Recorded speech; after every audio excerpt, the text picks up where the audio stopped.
Existen pastores desde tiempos inmemoriales. Lo que pasa es que en los tiempos modernos muchas cosas han cambiado y en este caso es un gusto presentarles a un pastor que también es bloguero y eso no existe desde tiempos inmemoriales. Es una novedad. El señor Mario Félix Lleonart es pastor bautista y bloguero y dice lo que piensa y, como decíamos en los titulares hoy, muchas veces camina por territorios repletos de espinas. Bienvenido. Muchas gracias, Pedro. Muy buenas Dios te bendiga noches. a ti y a todos los televidentes. Muchísimas gracias igualmente, muy amable. Su esposa, Joaxis Marcheco, está con nosotros también, bienvenida. Gracias. Ella es bloguera también y hay personas que se ha popularizado mucho el término bloguero, bloguera en Cuba cuando se piensa en lo que ha hecho Joanny Sánchez. Cada vez hay más personas que entran en esa estratosfera maravillosa de la internet y pueden comunicar cosas que en otras épocas se quedaban allí en el barrio. También en Twitter. Claro, por supuesto. Cuéntame, primero, ¿por qué está aquí? Bueno, estamos aquí, mi esposo y yo, porque fuimos invitados por Solidaridad Cristiana Mundial, que es una entidad internacional con sede en Londres, que se dedica a monitorear la libertad religiosa o las violaciones a la libertad religiosa en todo el mundo. ¿Cómo están las cosas en Cuba hoy?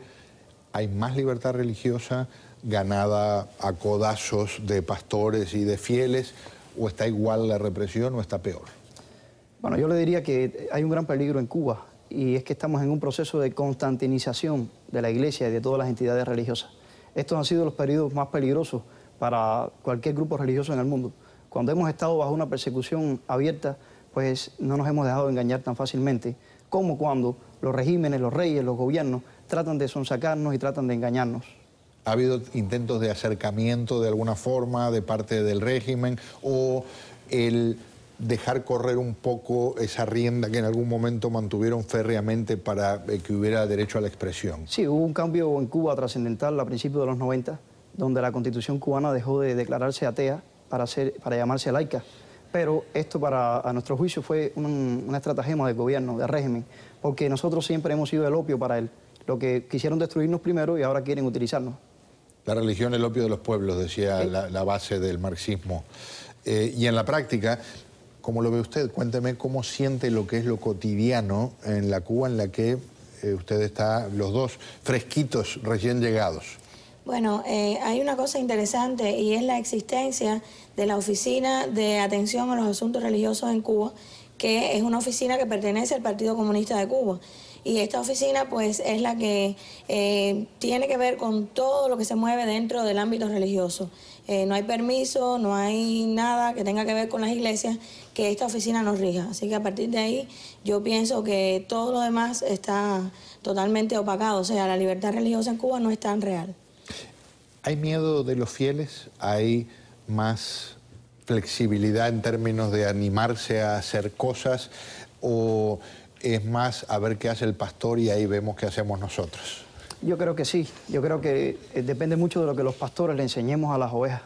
Si los pastores le enseñamos a las ovejas que hay que tener miedo del lobo y que hay que estar escondidos, las ovejas van a tener miedo. Pero si los pastores les enseñamos a las ovejas que se puede ser un poco más valiente y que el lobo no es tan fiero como se pinta, las ovejas pueden empoderarse un poco más. ¿Tiene miedo por su esposo en algunos momentos cuando su esposo dice cosas que sabe, le pisan los callos al régimen? Sí, he tenido miedo muchas veces. El miedo, yo siempre digo, es un sentimiento muy humano. Y decir que no tengo miedo es como decir que soy una máquina. Claro. Y realmente soy un ser humano, ¿no?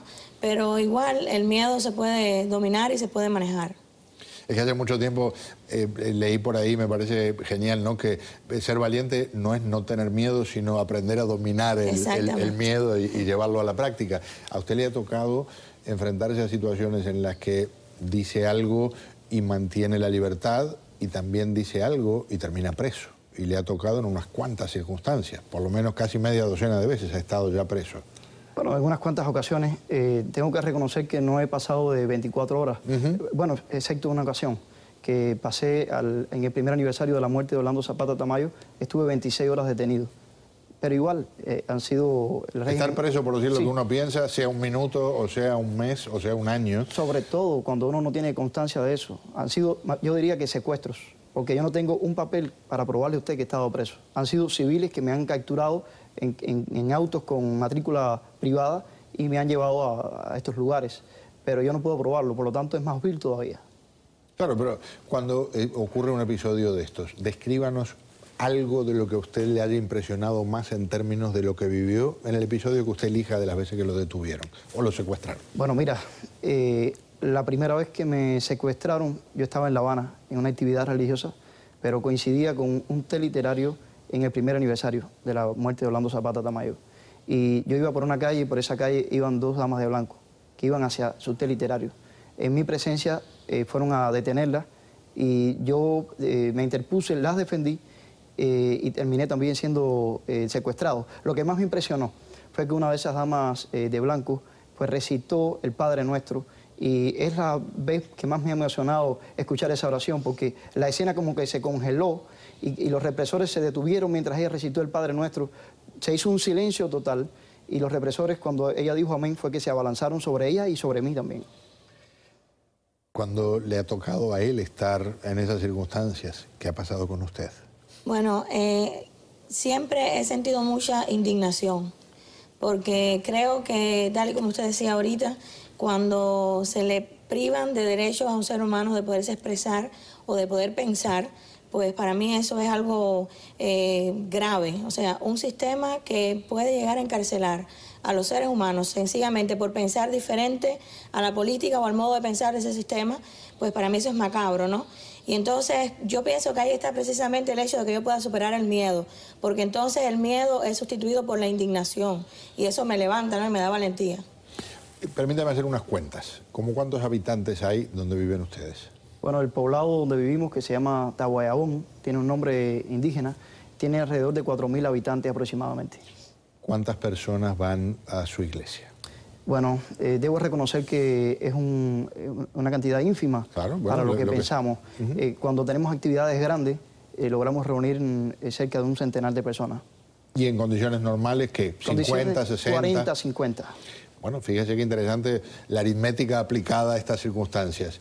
Si eso fuera el equivalente a un lugar como, por ejemplo, La Habana, de repente pensando en 4 millones de habitantes, es como si reuniera 50, 60 mil personas. Sacamos una vez el porcentaje en la Asociación Convención Bautista de Cuba Occidental, de la que somos pastores, y el porcentaje dice que nuestra iglesia es una de las que promedio es mayor. Proporcionalmente. Proporcionalmente. Claro, claro. No, si eso, cuando leía información sobre vuestras vidas, era una de las cosas que me llamaba la atención, porque uno dice, 50 personas, primero que 50 personas en ambiente represivo, son 50 valientes, pero 50 personas en 4.000, estamos hablando del equivalente a una multitud descomunal en una ciudad grande. Eso iba a decirle, porque es que en nuestro contexto nosotros tenemos que luchar además con la seguridad del Estado, que trata de amedrentar a las personas que van a la iglesia, especialmente en las escuelas. Se trata de decirle a los niños que no asistan a esa iglesia, que el pastor es un contrarrevolucionario, que está al servicio de la CIA, del imperio.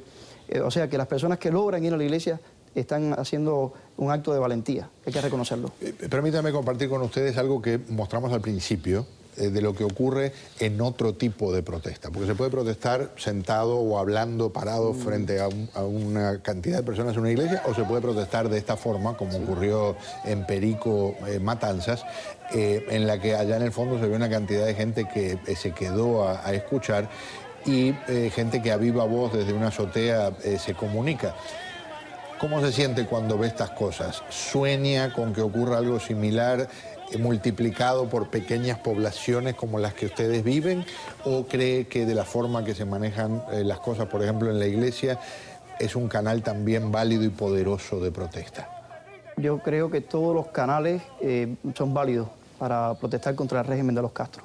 Esta es una tribuna, la tribuna de Félix Navarro, a quien rindo honores y le aprecio mucho. Pero también en las iglesias tenemos un canal súper poderoso, también los intelectuales lo tienen. En fin, todos los canales son válidos contra la dictadura de Fidel Castro.